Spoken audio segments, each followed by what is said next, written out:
with the fairy, very foxy. She's even done her hair and makeup for us. Kate Spencer. Hello there, darling. My crowd, if I share this on my page, they're going to think, who's that? She's put her face on. I know, exactly. I'll share it, and I'll have to put in the comments that it's me, or they'll think, huh? That? Who is that? So how are you today, my darling? I'm good. Are you all right? Yes, I'm very well. We spoke earlier, didn't we? Because we've been doing some exciting stuff. Do you want to tell everyone what we've been working on? You say, because we talked about a lot, and I'm not sure what you're going to mention. Oh, we've been talking about your launch plans, haven't we? Oh, am I allowed to mention that? Okay. Yeah! Yeah, we've been talking about my cosmic class, my card class. And thank you for supporting me with that. Thank you. Needed some direction. Thank you very much. You know, I'm really rubbish at that, love heart. I end up all fingers. That's because you've got such chubby fingers, man. Cheers. So, we're here to play out with you for a little while. I know it's not Wednesday. I know that this might throw some people because this split screen, this spooky on my other side, it makes you think we were Wednesday, but it's not. We're in to talk about spiritual business, and I'm hoping that Kate will share a little bit of her business story and where she started out and what happened and all of the roller coaster ride that got you to here. So it'd be lovely to see who's around. Jackie says, oh, this is a treat. Lovely, lovely. All righty tighty, says Judy. Good evening, the McKillops. So come on in, say hi. Let us know that you're around. Let us know that you're watching. Kate. Hello. Hello. Hi, Kate. Kate's watching. Come in, number 7, your time is up. I don't know what happened. Joshua says 2 of his favourites, bless him. Oh, I love that kid. I put a message in from while you're chatting, yeah. I love Joshua. I'm going to put there. Oh, big hearts, big love. So, tell us, Catherine Spencer, Sunday name, where did it all begin?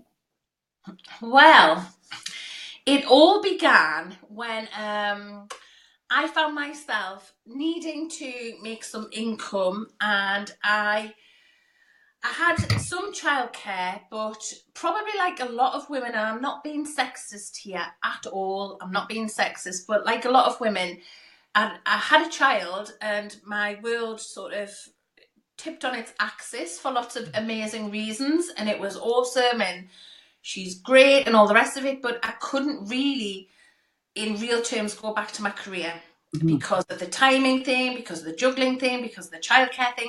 Also, I was hit with a bout of ME and my life changed and she didn't sleep very well and so on. So like a lot of women, my circumstances changed hugely when I had a child and I couldn't return to the job that I had. I'd naively thought that I was going to. I was going to be awesome. I was going to have all my hair and makeup done when I came and have a bus dinner on the table with a bottle of wine, breathing. I'll have had a full day at work and picked her up from the nursery and she'd be there just like an angel, just flooding her eyelashes, ready to go to sleep and sleep all night. And then I would get up the next day and I'd do a full day's shift, you know. That just wasn't the case at all. So I needed to make some income was the long and the short of it. And yeah, exactly. I know, hello, the real world. So, well, what can I do? What can I do to make some money? And I tried a few bits and bobs. And I'd, by this time, retrained to do energy healing. So I'd trained as a kinesiologist, hypnotherapist. My degree's in psychology anyway. I could do Reiki and whatnot by now. So I was on the woo-woo bus and on the spooky train. But the thing is, seeing face-to-face clients was really tricky for me as well because I was really time poor and I didn't have consistently reliable childcare. My parents would help me as they could, but I didn't have consistently reliable childcare without a nursery or a breakfast club and stuff. And I didn't want to do that. And by now my child was about 2.5. So I decided I was going to do something really, really wacky. And I started to list readings on eBay. So I got my cards and I decided I was just going to list some readings on eBay. I thought, well, other people do it. Maybe I can do it. I'll just try it. Did it feel really scary at that point? Was it like everything clenched? Oh my God, what am I doing? Why am I doing this? Really, really scary because I knew nothing at all about it. I mean, it took me at least, I would say, at least 2 to 3 months to know the ropes of eBay, to understand even simple things like be very, very clear when you place your listing of how long people are going to expect to get their reading back, because it's such a hostile environment. If you mess up, people can give you bad feedback. And anyway, so I started to do this, and I sold a few, and it was a bit of a lull, you know, haha, guess what she's doing now? And I really could do it, and I started to get really, really good feedback. And it wasn't long before I became a bit of a victim of my own success, actually, because I started off really cheap to begin with, so £5 for a reading, which is ridiculous because it's not actually £5. I had to pay PayPal fees and eBay fees, so really it was about £4, £3.50, something like that. But I knew that I had to build up good feedback or no one would use me. So I made them really cheap just to get the feedback. And then I did inch up to $6.99 and $10.99. I know, oh my God. And I started to get really, really good feedback. And I became, as I say, a victim of my own success because the feedback that I was getting was so good that I was really quite inundated, and I got lots of repeat business as well, and then I got lots of referrals.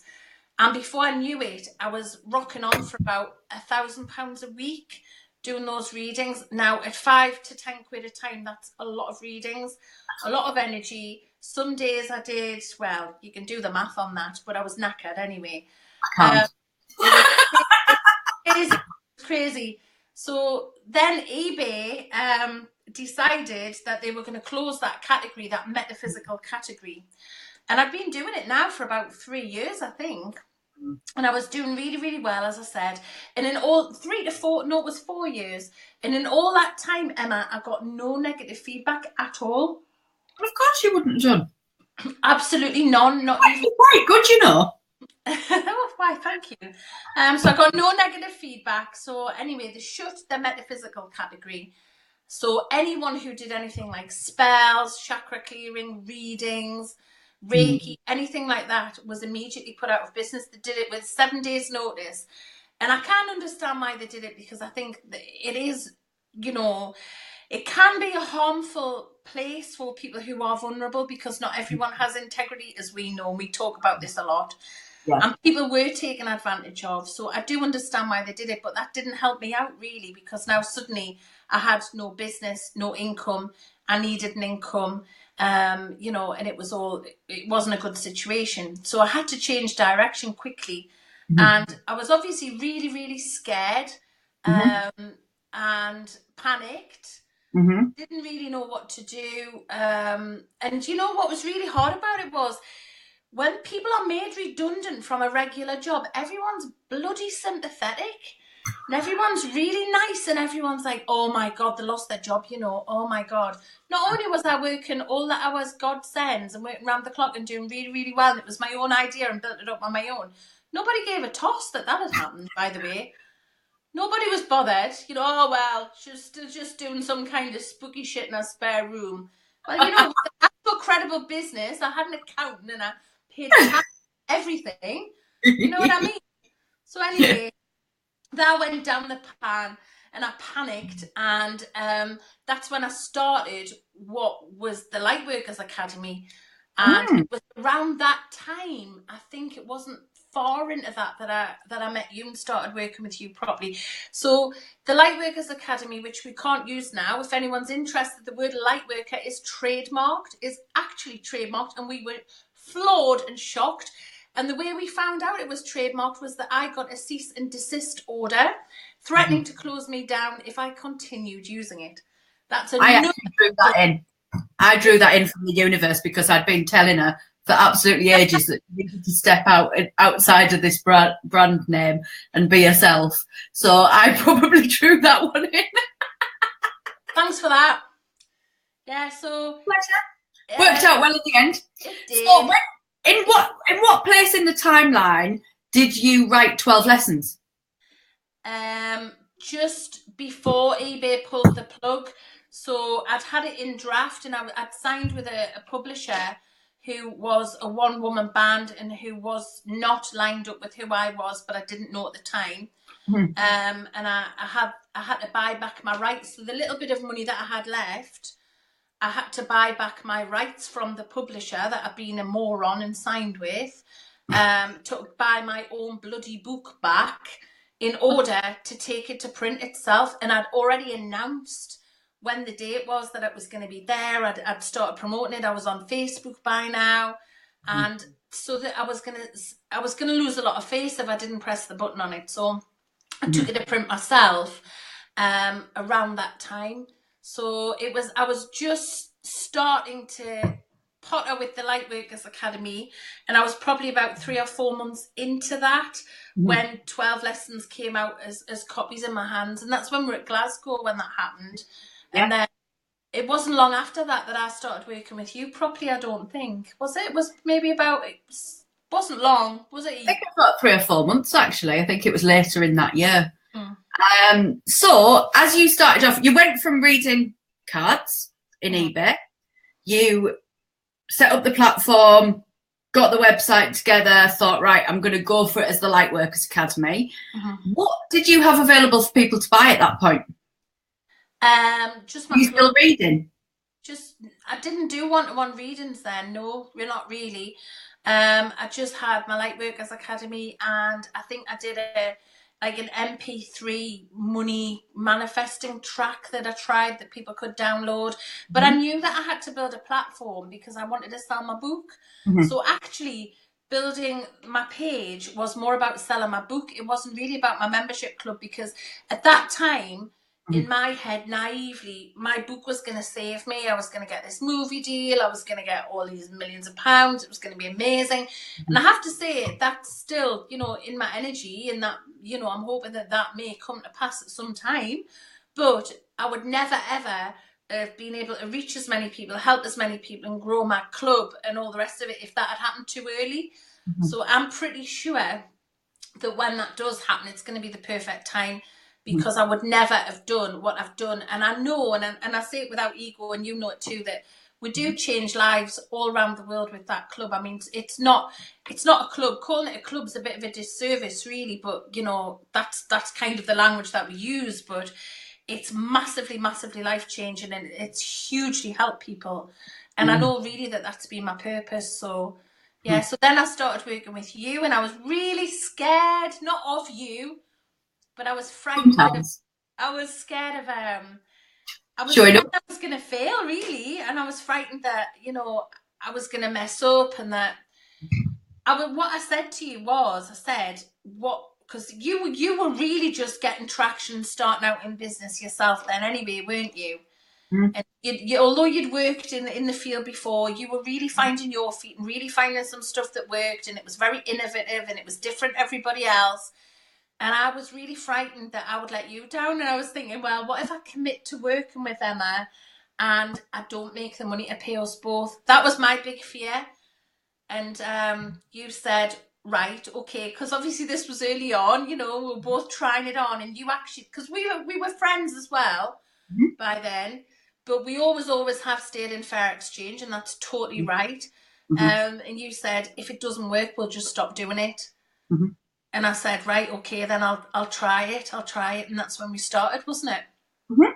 Yeah, and that that continues to be the arrangement that we actually work under, is that we both speak up, and we're both fair, and we both make sure that we don't overstep boundaries. And I think that it works in that way beautifully.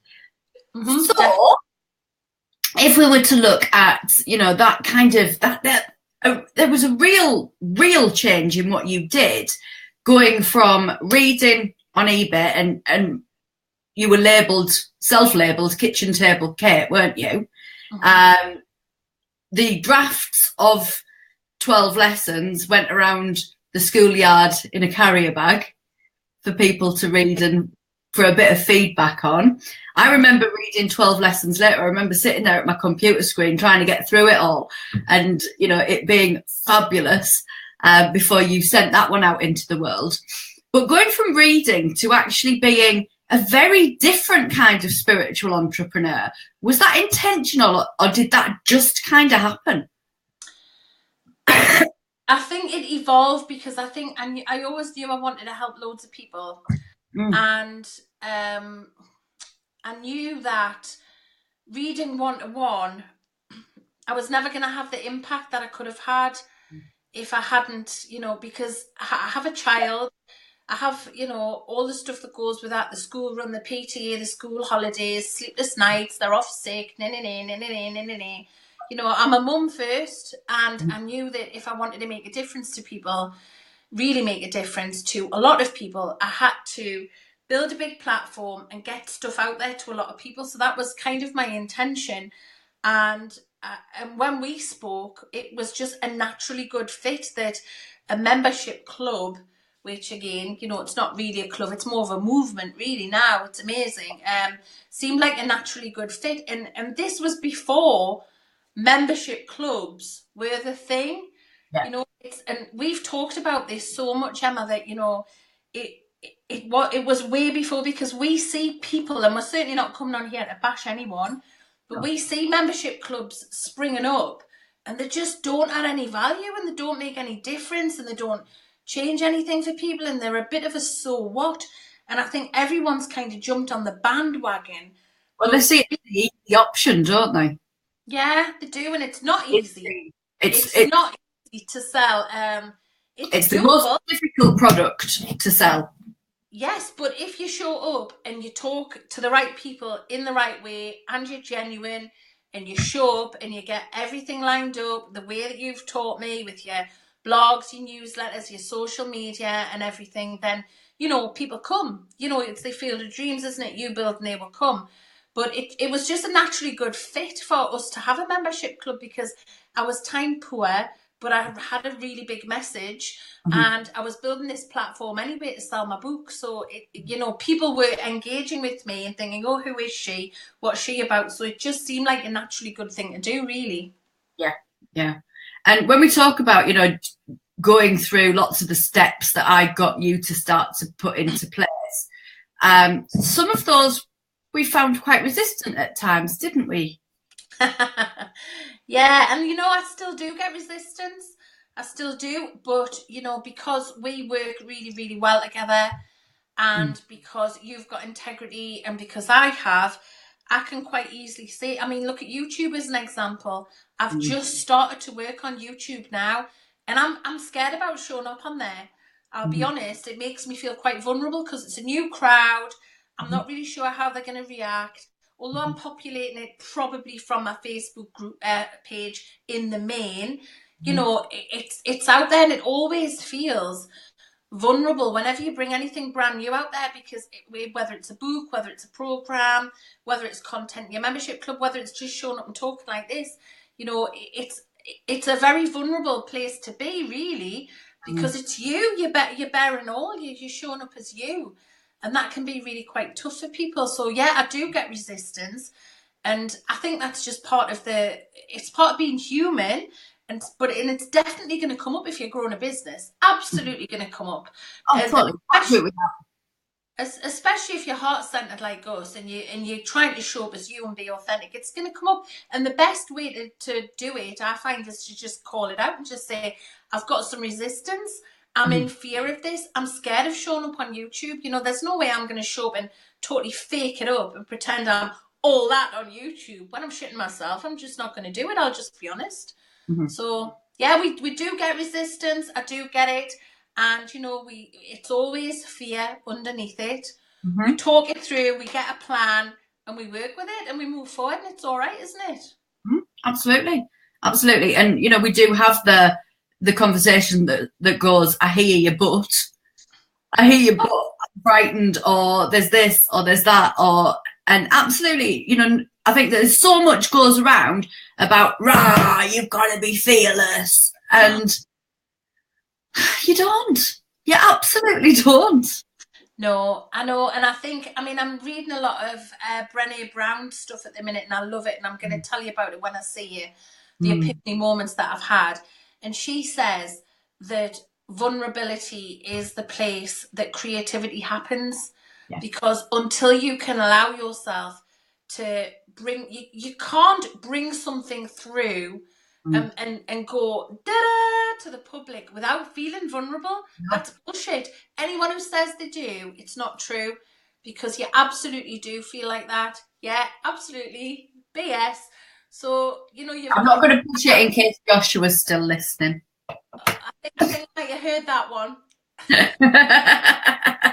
Might have. So yeah, you've got to allow that, really, and be authentic. And I think one of the things that you can tell, and that your crowd will be able to tell, and my crowd certainly can, is that they can see when people aren't doing that. They can tell, and they might buy into it initially, but then after a little while they start thinking, oh, hang on a minute. Because there are so many people who show up about, I'm going to change your life, I'm, get high ticket clients, all this BS that people go on about. And we look at them and we just think, oh my God, there's another one, don't we? So do we want to talk about discernment while we're on that one, and the fact that, there is so much out there, and it is, and there's the FOMO thing that goes on, isn't there? There's the whole, oh, but I better go and have a look just in case. But inside, you know that it's, you go and have a look, and I think we have many conversations about discernment, about people walking their talk, about the ways that we show up and the things that we do. So what's your take on it? Well, I think discernment is a two-part process, and I believe that discernment is about, firstly, getting information and being open to that information, and the process of discernment goes on with everything. It's not just what we are talking about. Get as much information as you can, and then there's a process of weighing and measuring that information, and then making a choice. So I think that's what you need to do with discernment. It's about a conscious choice and decision, rather than just jumping on board, believing everything. And with that weighing up process, it's about knowing that you are your own best expert, and knowing what fits with you, and knowing that what you think feels right for you is right for you, and that is fine. But I would say absolutely it's very, very easy to look credible online, especially at the moment. I'm sure for, 500 quid, you could set yourself up a basic website, get some nice photographs taken, get a logo, start building a Facebook page, get a load of fake likes, and put yourself out there. And I think a lot of people do that, and I don't think it's good. And I think we just need to, if it sounds too good to be true, it usually is. And I think always take what you need. Always take what you need. Never. If anyone shows up and says, my way is the only way, then run a mile, because we are huge. Both of us are huge on empowering people to know what's right for them, and to really get in touch with what they need is what I think. There's so much spiritual fakery and ego, and it's a shame, because it becomes very ironic that people are framing themselves up to be spiritual helpers and leaders when actually they're just totally in their ego. And I've been done twice, that you know of as well, and they got under my radar. I'm not sure one of them didn't quite get under yours, but one of them did as well, and it was bloody horrible. It's awful. It's really, really awful. But but as well, we've had to not let that change us. Yeah, that's been important. Yeah, because we knew we had to withdraw. We knew we had to do the energy work and cut the cords and do all the sensible stuff and not put logs on the fire, as you teach, and all the rest of it. But it wounded me, particularly with the second one, probably for best part of a year. Knocked me off my perch, and it was really, really hard to continue showing up like this and be authentic and be vulnerable, and be who you are, and not let it harden you, and not let it put you off your task and being who you are. Because that person, particularly the second person, definitely was on a mission to pull me down, and that wasn't very nice at all. Yet they were spiritual and showing people the way, and it was just all fakery. But as well, it's vulnerable because you can't stick up for yourself. Yeah. Because we were in a position where you knew what was going on, because obviously I confide a lot in you, help and support me in my business, and you're my friend. But there's no way I was going to show up on Facebook and start telling people what this person was doing and be mean about them, because that's not okay. Although they'd created a closed group and they were siphoning a lot of people into it and doing exactly that about me, I wasn't about to do that, because that's not who we are. No. So luckily that passed. But yeah, discernment. Oh my God, use discernment. Definitely, yeah. Well, you know, we often talk about the fact that actually we're not going to come on here and sell the pants off stuff to you. And both of us will regularly say to you, you will know if this is right for you. Because we trust that you will know. I know. And no, I think that's a big thing that we both do regularly in our businesses, is say, actually, do you know what? You'll know. Go and have a read of this and you'll know. Because the thing is, we don't want to work with people who aren't a good fit for what we do and who it doesn't feel right to. And the other thing that we do, the other night when I was doing some cards on my page, I shouted out a couple of other pages. You know, Trudy Cole was on the line, lovely Trudy, and someone said, oh, what's Trudy's page in the comments? And I saw it and I said, oh, Trudy, put the link up for your page. Somebody wants it. And, you know, I could almost feel people go, what? But this is your page. You're doing cards, Kate Spencer. Why are you talking about someone else doing cards? But the thing is, when you're not in fear and when you can show up in your authenticity and you know the right people are attracted to work with you and what you do, why the hell wouldn't we? You know, I've got that section on my website that says Kate loves. I love nothing better than saying to people, no, you need to work with this person. I'm not quite right for you. Or have you thought about this? Have you thought, you know what? Why wouldn't we do that? Because when people are in fear and when people are in ego and when people are in lack, and that's what underpins this behavior, they want to keep everybody close. They want to say, don't go to that person. Don't go to that person for counselling. Don't go to that person for a card reading. You should stay with me. You're my client. And that is just BS. It's rubbish. It's absolute BS. So we now are at a point, and have been for a long time, and hopefully all the time, that we know the right people are going to come at the right time that we can help. And we've got that overall intention, haven't we? The right people come at the right time that we can serve. And we know that making money in our business is actually a happy little side effect of helping the right people with the right stuff at the right time. It's like a little side effect, isn't it, that happens? Yeah. So it's not the focus. The focus is the right people, the right time with the right content. How can we help them and make a difference and serve? And once we've got that right, we know the rest of the stuff just happens. Yeah. Let's just have a quick look. Mo says we learn discernment, then we learn more discernment. Absolutely.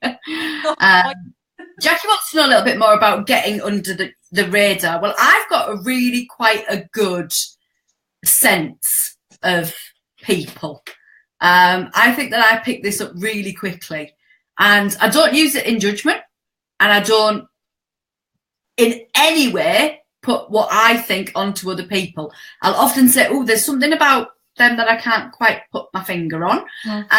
And this was one of the cases, wasn't it, that we were talking about there, was I'd said, actually, I just want to keep the distance because there's something not quite right as far as my radars. There's some actioning of the radar going off here. But you crack on. I'm not going to in any way stop you from cracking on and doing your thing. And I think that it's the radar, Jackie, of knowing when something doesn't feel right, or somebody doesn't feel right, or somebody's motives don't feel right, or somebody's energy doesn't feel right, or there feels like there's this disjointed something. And often it's like I can't put my fingers on it. But I suppose to some degree, you then exercise a higher level of discernment and caution. But, sometimes that doesn't happen and it's not till later. I think that's what we're talking about there when we're looking at, things that potentially slip under.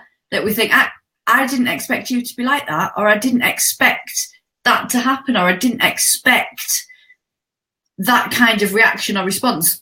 That's right, isn't it, when we're talking about that under the radar bit?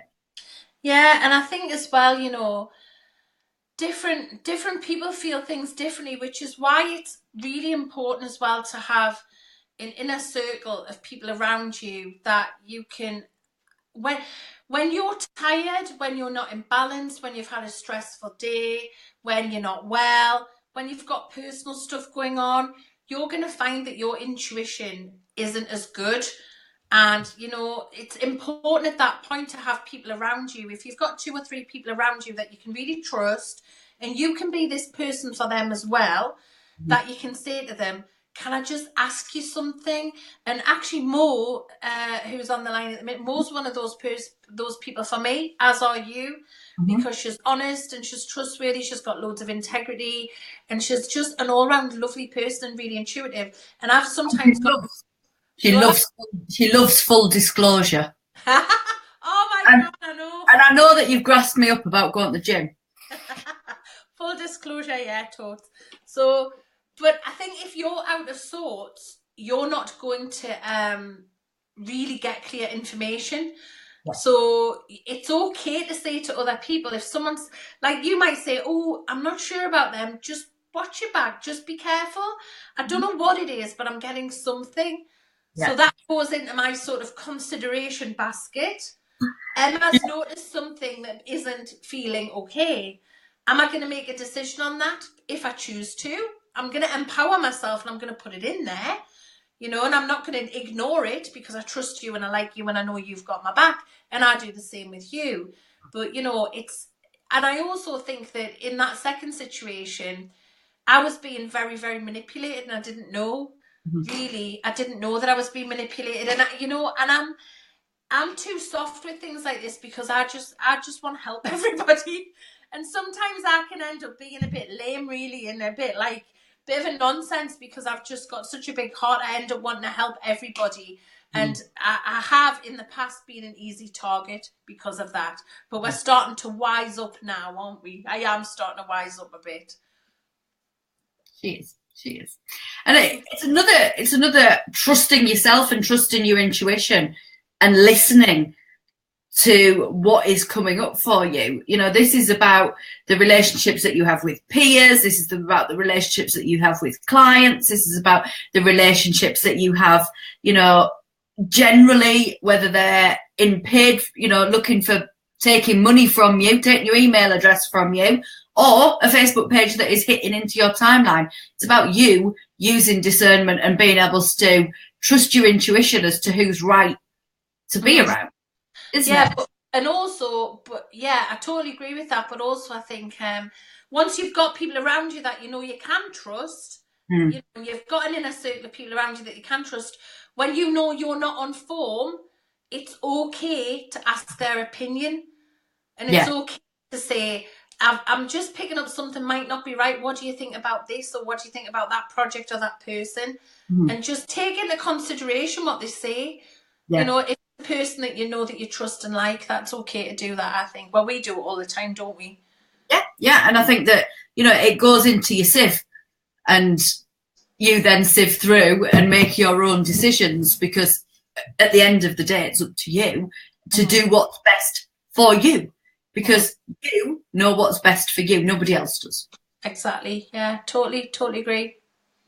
So your business has grown hugely over the last few years.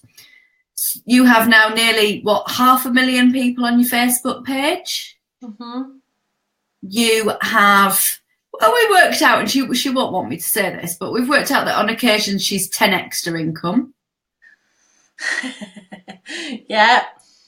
She's helped thousands of people. I hope so. Well, you really have. You know, you get messages all the time from people saying, I've read 12 lessons and it changed my life. You get messages in your club all of the time of the difference that you've made to people and the lives that you've changed. Just have a little bit of a glory moment, because you don't do this very often. Okay. But do you feel really, really bloody proud Um, I do. I love it. I don't feel proud, but I feel really grateful. I feel really, really grateful that I can help people, because I think all I do is sort of create the space. I've created the academy, give them the tools like the meditations and the content, and signpost them.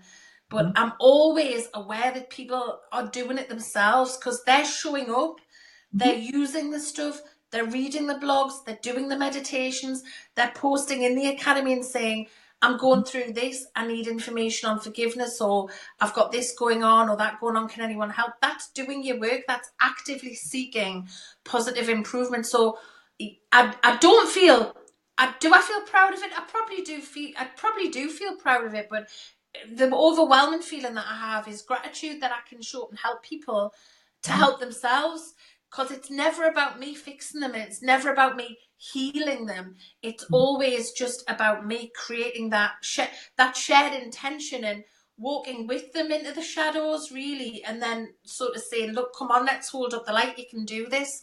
I think that's where I come in to help people.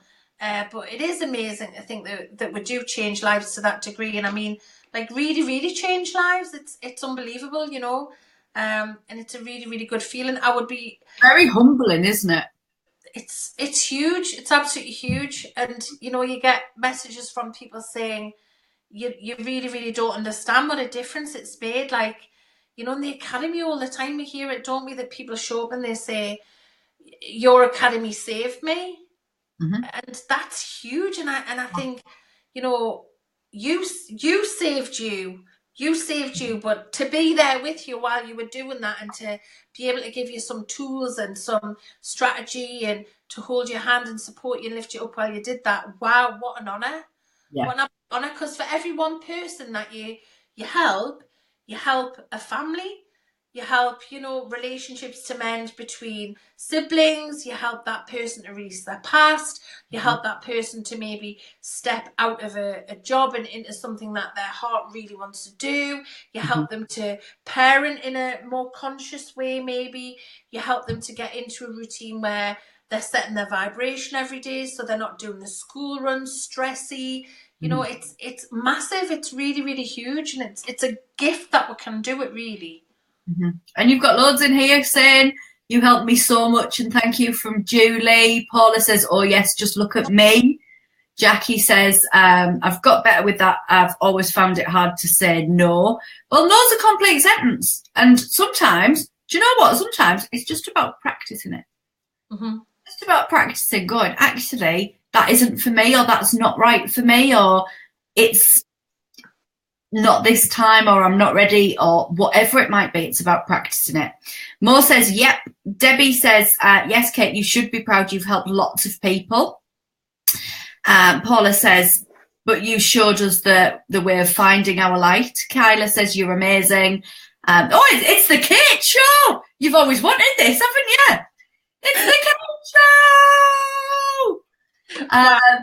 Debbie says, I've just finished 12 lessons later and I'm needing the next one. Well, true story, Debbie. I made her write that book, and I made her put the time in a diary. I made her go to the library, and I made her write it. And I actually think that it's even better than 12 lessons.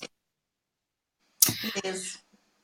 Sheila says, you should feel proud, Kate. You helped with your books and the academy. Thank you, Kate. Kate is amazingly gifted, a teacher and an empath. Yeah, absolutely. So where from here, Spencer? Or should I answer that? I don't really know. I mean, what you mean business-wise, where we're going to go? Yeah. Business, life, fun, excitement, shenanigans. Well, obviously, like, my life changed totally last year, so we've had to find a new way of working. And can I just say that without Emma, I would have absolutely had to fold my business. The last 6 months have just been like an incredible roller coaster of emotion and experience, and Emma's been more than supportive, so thank you for that, not only business wise but personally. So thank you hugely, Emma. You'd still be at Newcastle Airport still, wouldn't you? I would be, yeah, definitely. She's been more than amazing. And if we hadn't set my business up the way we had from the beginning, then I would have been screwed. I would have been absolutely screwed. But we built it strong. We had a really good foundation. We had good strategy in place. And we had the ability for me to just go, it's hit the fan. I need a couple of months off. And that was it. And it was fine. So what's next for me is, well, obviously my life's changed and I'm time poor again now. And we just need to... A bigger toddler now. Yeah, exactly.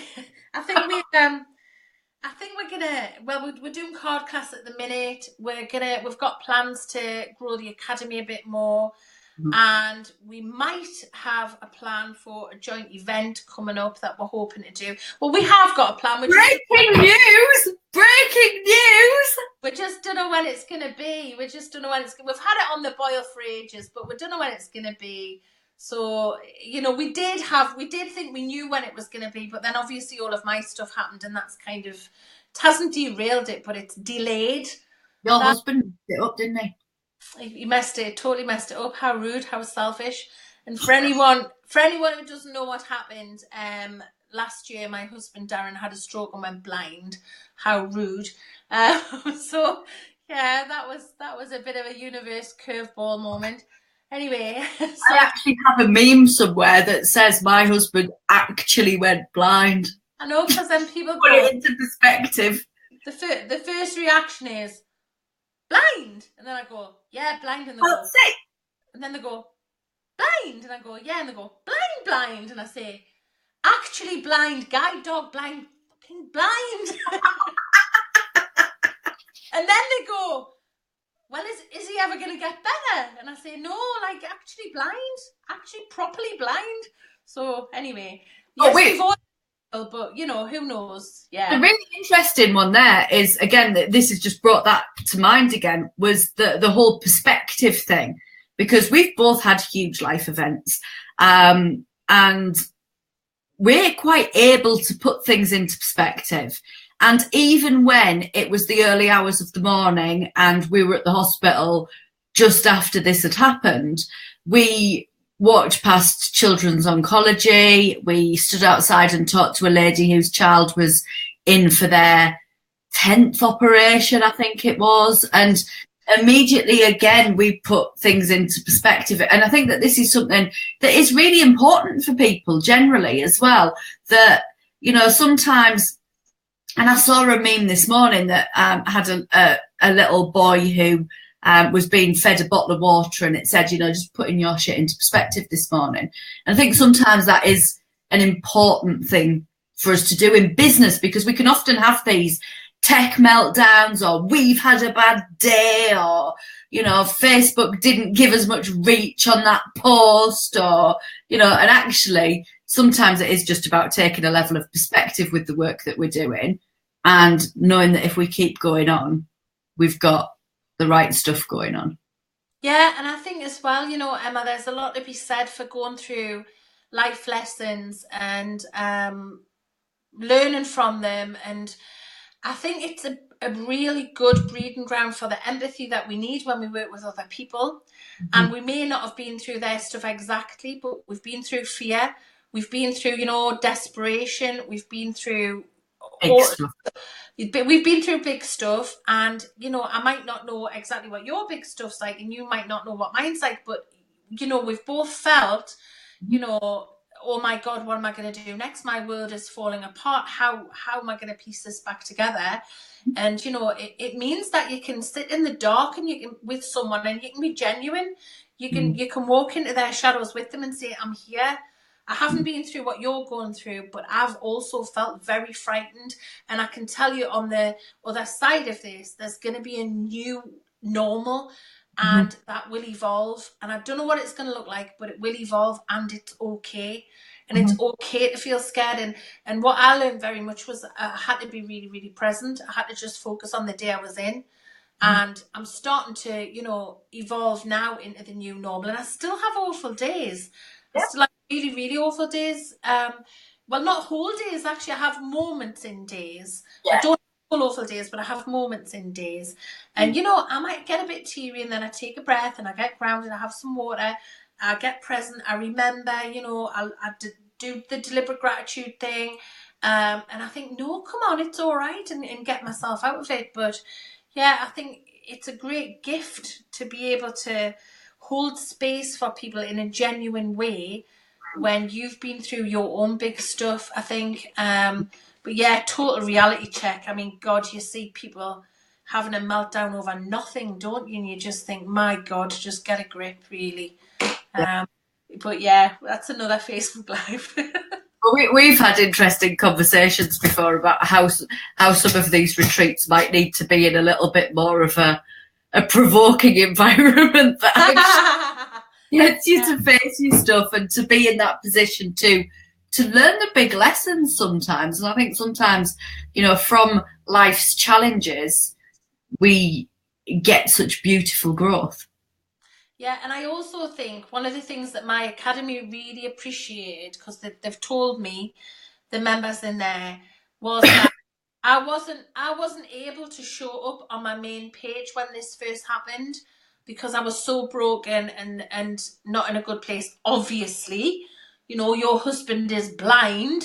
Obviously, I'm not in a good place. But what I really, really wanted to do was I wanted to be able to show up with the people that I knew and trusted in a safe environment and be real about it and be authentic and say, look, life is happening to me right now and I don't know how I'm going to cope and I don't know what's going to happen tomorrow, but I want to show up and kind of, and I want to step in. I just want to be real. I want to show up and show you what I'm going through, because there might be some stuff that you can take from this that will help you later. So I'm going to do the best I can to deal as consciously as I can with this situation and to show you what I'm going through, and I'm going to be real and I'm not going to bullshit it up. I'm going to tell you that. And I cried in those academies and people saw it, and I said to them, I'm scared, but I know there is a new version of normal, and I know it's coming, and I know that this will not last forever, and I know it's going to be okay.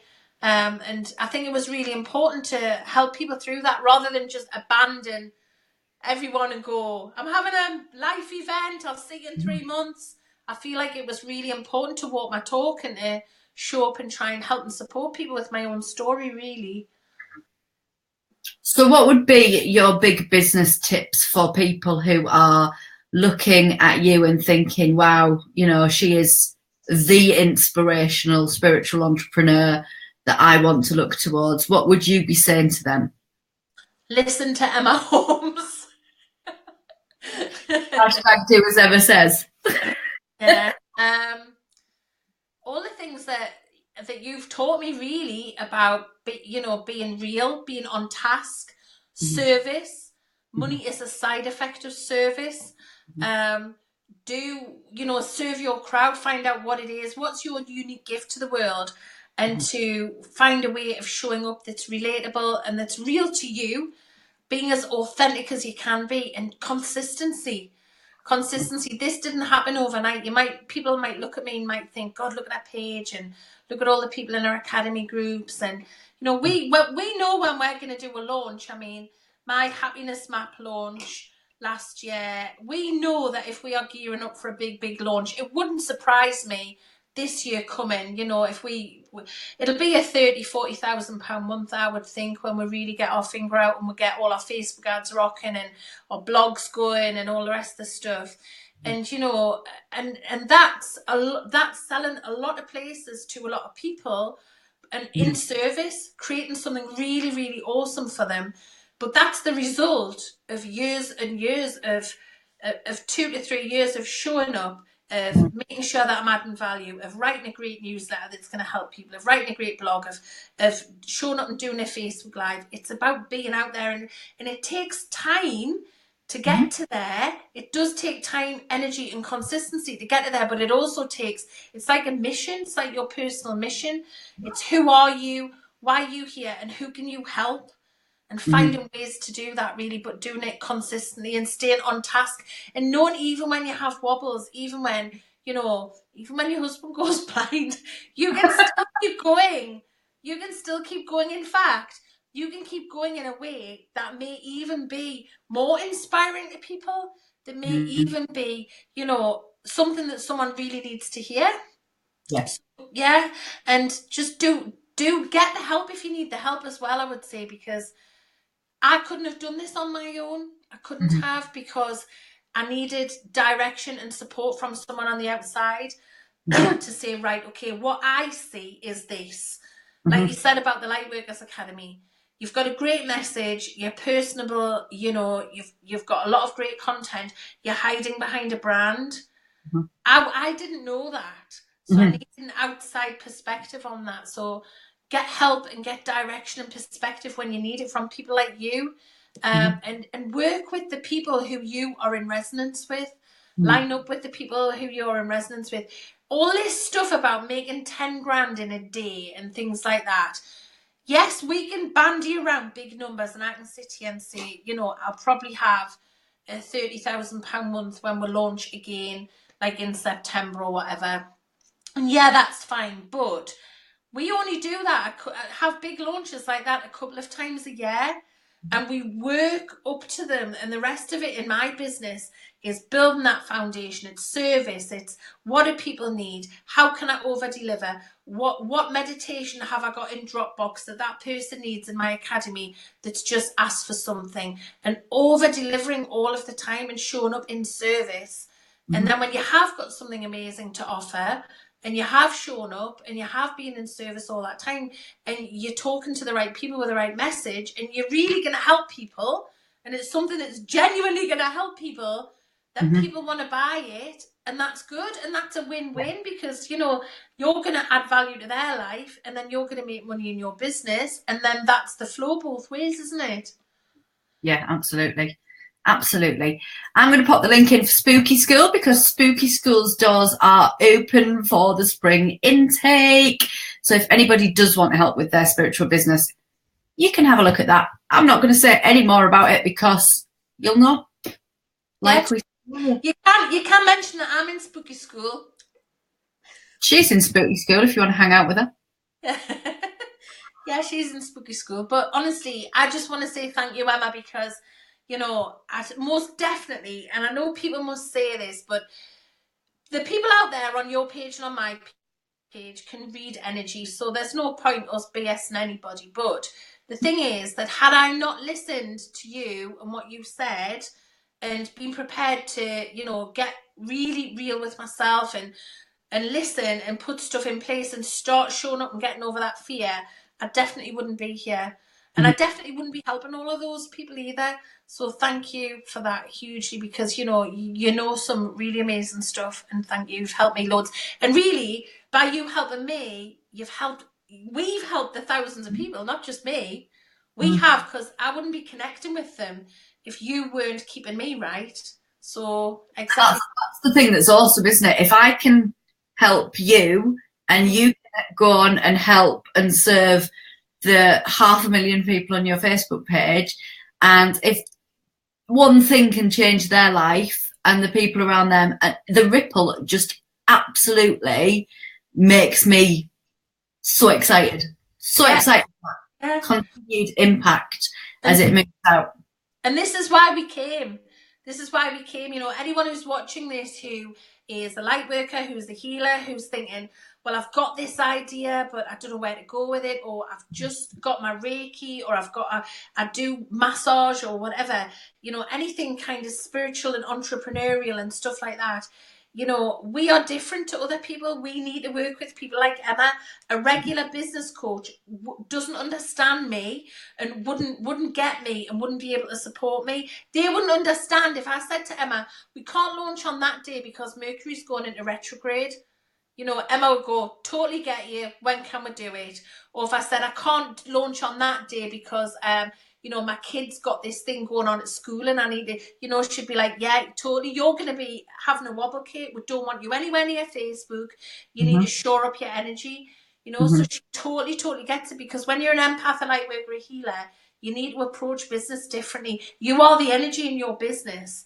And we keep coming back to that all of the time. You attract what you are, not what you're becoming. So until you learn to look after yourself, your own energy, and you can't do business in like a regular way when you're like us. You just can't do it. And we are here in service at this moment. We've chosen to come to earth now. We've got these gifts. Are you going to step up and do it or not? Because you know what? Each one of us is a cog in that mechanism, and it's time for us to wake up. And like you say, think of all the people that people could help. If 50 people, you know, saw this and went, woohoo, get me in a spooky school, or whatever it is you're doing at the minute, you know, if that was really in resonance with them, then that would help loads of people as well. And that's the ripple. That's why we've come to wake people up and support them and help them, because that's what we're here for. We're light workers. So get off the fence. Yeah. And I think that it's so right. It's that whole, you know, not only understanding the circumstances, situations, the energies, and all of that stuff that comes together that creates a uniqueness for empaths and light workers running their business. But also it's the fact that this isn't about money as the primary focus. And I see people going, yeah, people just say that it's not about the money and Obviously, in order for us to help more people, we need to make money. A business needs to make money. Otherwise, it's simply a hobby. It's simply, you know, you coming and serving to some degree. But what you end up doing is not serving yourself. And then when you're not serving yourself and you're sending that message out to the universe and you're making yourself tireder and tireder and tireder and tireder, you know, what you're doing is you're bringing more of that into your world, and it's not motivated by the money. The money's the side effect of doing it, whilst it's important part of us being able to continue to create that growth and to serve as many people as we can, because we need to be in exchange and we need to be putting it out there in that way. It's not about the money. It's not about at any cost. And I put a post out earlier today that talked about, you know, business at any cost and the cutthroats and the, you know, I don't care who I trample on along the way kind of approach, but also the cost to you. Yeah. You know, are you looking after you? Are you being a mean old bitch to yourself? You know, when we look at any cost, that isn't just the external stuff, that's the internal stuff as well. So that, you know, you are, it's about doing it the right way. It's about doing it brimmed full of ethics, integrity, showing up, doing your work, fulfilling your mission and sharing your message to the masses effectively, isn't it? Yeah, and the thing is, if you really are a person who believes in law of attraction, if you really are a heart-centered entrepreneur, if you really are a person who genuinely wants to help other people in whatever kind of work you do and whatever kind of service you do, why would you screw people over? Why would you do that? You wouldn't do that at any cost. Now, my academy, for example, is £10 a month. And I know, you know, I've struggled with that because there are people out there charging a lot more and giving a lot less. And I've said to Emma at times, I worry that people look at my academy and they don't get it because they think it's too cheap, it can't be any good, it's not very good. And she says, no, that's not right. Sure, talk about it, talk about the value people get, lives you change. That's what you need to tell people. It's not too cheap, Kate, it's bloody accessible, because there are people out there that need it, and you could charge more and you would have less people and you would be changing less lives and there'll be less service. And actually, you've got programs that cost a bit more and you've got programs that are a lot more, and that's fine. But this is something that changes lives across the world, and that is a really accessible price point, and that's the point. That is the point of it, you know. And people, if they get in and they get really happy and they love it, they might want to buy other stuff from you and they might not. And that is totally okay too. Yeah.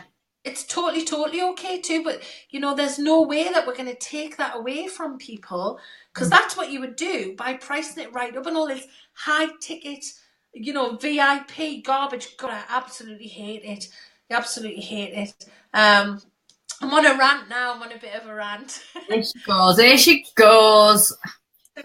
We've got 1 minute because somebody wants to say hello. Oh, Hello. Hi. Hiya, you all right? Hello.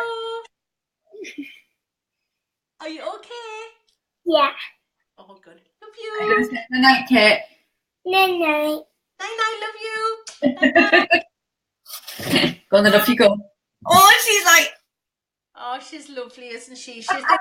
She thinks she's mine, doesn't she? Yeah. She's just lovely. I love sharing her. Some days I'd give you her. She's perfect. She's lovely. I love her. She's the best mermaid ever, isn't she? Yes, yes. Alison says if you'd been expensive, I'd have still been a mess. Oh, you know, that's massive, isn't it? That's huge. And thank you, Alison. That's exactly what we're talking about. Exactly. You know, and that's why it's so important, isn't it, really? It's about value and service. And, you know, why would we not make ourselves available? Because that's the whole point. It's the whole point of what we do.